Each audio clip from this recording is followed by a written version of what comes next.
A'udzu billahi minasyaitonir rajim. Bismillahirrahmanirrahim. Assalamualaikum warahmatullahi taala wabarakatuh. Bismillah, alhamdulillah, wassalatu wassalamu ala Rasulillah Muhammad ibni Abdullah wa ala alihi wa sahbihi wa mawalah. Rabbi syrahli sadri wa yassirli amri wahlul uqdatam min lisani yafqahu qawli. Allahumma faqihna fid din wa 'allimna ta'wil. Allahumma innaka 'afuwun karim tuhibbul afwa fa'fu anna ya karim. Qala Allah Ta'ala fi kitabihil karim, bismillahirrahmanirrahim. Subhanaka la ilma lana illa ma 'allamtana innaka antal alimul hakim. Amma ba'd. Ibu-ibu, bapak-bapak, para jamaah Masjid Al-Furqan, gimana kabar, sehat? Alhamdulillah. Puasanya lancar, Bu? Alhamdulillah. Baju lebaran udah kebeli? Alhamdulillah. Biarin deh baju lebaran mah urusan belakangan. Karena urusan yang paling utama adalah bagaimana kita menghidupkan 10 hari terakhir bulan Ramadan. Kalau tadi sebelumnya sudah kita bahas terkait dengan fikih i'tikaf, Ustadz sudah memberikan gambaran apa itu pengertian i'tikaf dan lain sebagainya. Maka insya Allah saya ingin bahas terkait dengan adab-adab, tata cara melaksanakan i'tikaf itu sendiri. Maka i'tikaf itu kan disebut dengan al-lubthu fil masjid, berdiam dalam masjid. Apakah Bapak Ibu sekarang yang diam sudah masuk dalam kategori i'tikaf? Insya Allah. Karena syarat orang i'tikaf disebut dengan i'tikaf ayyakuna shaiman. Dia harus puasa dulu. Jadi selain bulan puasa itu enggak disebut dengan i'tikaf.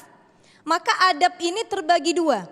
Ada adab-adab yang secara umum harus dilakukan oleh seluruh umat muslim, baik itu laki-laki atau perempuan. Ada adab yang dikhususkan khusus untuk para perempuan muslimah. Pertama, kita bahas dari adab secara umum. Satu, ada adab-adab masuk ke dalam masjid. Orang kalau sebelum mulai i'tikaf, Bapak Ibu sekalian yang dimuliakan Allah, itu ada adabnya dulu masuk ke dalam masjid. Rumah Allah, tempat ibadah. Apa adab yang pertama? Orang kalau masuk masjid diharuskan baca doa sunnahnya. Apa doa masuk masjid? Allahumma barik lana, Allahumma ftahli abwaba rahmatik. Ya Allah, bukakan untuk kami keberkahan. Masuk. Itu yang pertama. Yang kedua, kalau orang masuk masjid dahulukan bil yamin, yang kanan dulu kakinya, baru kaki kiri. Yang ketiga, adab-adab masuk ke dalam masjid adalah khudhu zinatakum inda kulli masjid, kata Allah. Pakailah pakaian terbaikmu ketika masuk masjid.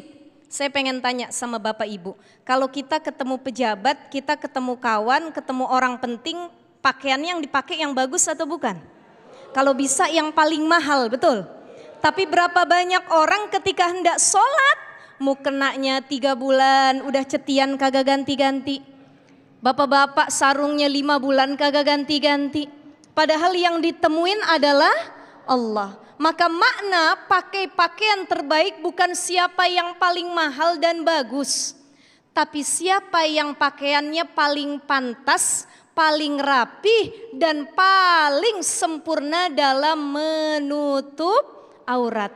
Maka kita mau itikaf jangan sampai buka aurat, Bu. Ada orang pakai you can see leg bong mau itikaf, tutup auratnya. Buat perempuan, buat laki-laki, itu adab-adab ketika masuk ke dalam masjid. Yang kedua, tadi Ustadz sudah menyampaikan, orang tidak akan dianggap itikafnya oleh Allah kalau dia tidak berniat terlebih dahulu. Maka dalam kitab Al-Majmu, Imam An-Nawawi mengajarkan niatnya yang tadi sudah dibacakan, nawaitul i'tikaf fi hadzal masjid lillahi ta'ala. Atau kalau nggak bisa bahasa Arabnya, kita pakai bahasa Indonesianya dalam hati. Saya niat beriktikaf karena Allah di masjid yang suci ini. Itu yang pertama. Jadi adab-adab masuk ke masjid Dan yang kedua adalah berniat itikaf tujuannya lillahi ta'ala, bukan yang lain-lain. Ada ibu-ibu punya mukena baru, saya niat itikaf biar orang lihat mukena baru saya. Saya niat itikaf biar ketemu sama doi yang saya suka. Nah ini anak-anak muda banyak juga nih ya. Jadi kalau niatnya selain untuk Allah, maka sia-sia itikaf yang kita lakukan. Di antara kalau tadi masuk ke dalam masjid, yang kedua adalah kalau sudah berdiam di masjid, apa yang kita lakuin? Ada orang masuk masjid itikaf tidur, datang jam 7 pulang pagi, subuh tidur. Maka ini harus diperhatikan betul isi dengan kebaikan.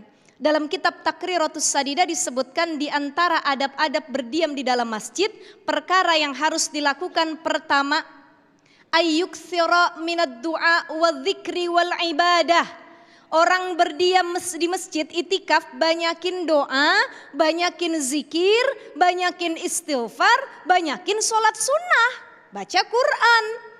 Tapi banyak orang sekarang udah yang penting itikaf sambil live TikTok, sambil nyari baju buat lebaran, sambil gibah di WA. Ini nanti kelar itikaf begini-begini, iya coba lihat yang mau kena warna ini nih katanya. Dan lain sebagainya, maka sia-sia itikaf yang kita lakukan kalau diisinya bukan dengan kebaikan. Dan yang kedua, wa ayyutraka fil makruhati wal lagwi. Lagi itikaf tinggalin perkara yang makruh, yang bikin lalai. Ada orang itikaf semalaman tapi yang dikerjain bukan yang sunnah-sunnah, malah ngelarin dracin, Pak. Tahu dracin? Yang CEO itu tuh. Yang teno neno gitu ya. Nah itu sia-sia yang kita lakukan. Itu diantara adab-adab secara umum bagi laki-laki dan perempuan. Maka yang terakhir bagi ibu-ibu, timbul pertanyaan, Ustazah, Ustadz, boleh nggak perempuan itikaf di masjid? Islam tidak melarang, silahkan kalau perempuan ibu-ibu mau itikaf di dalam masjid dengan 3 syarat. Apa 3 syarat adab yang harus diperhatikan?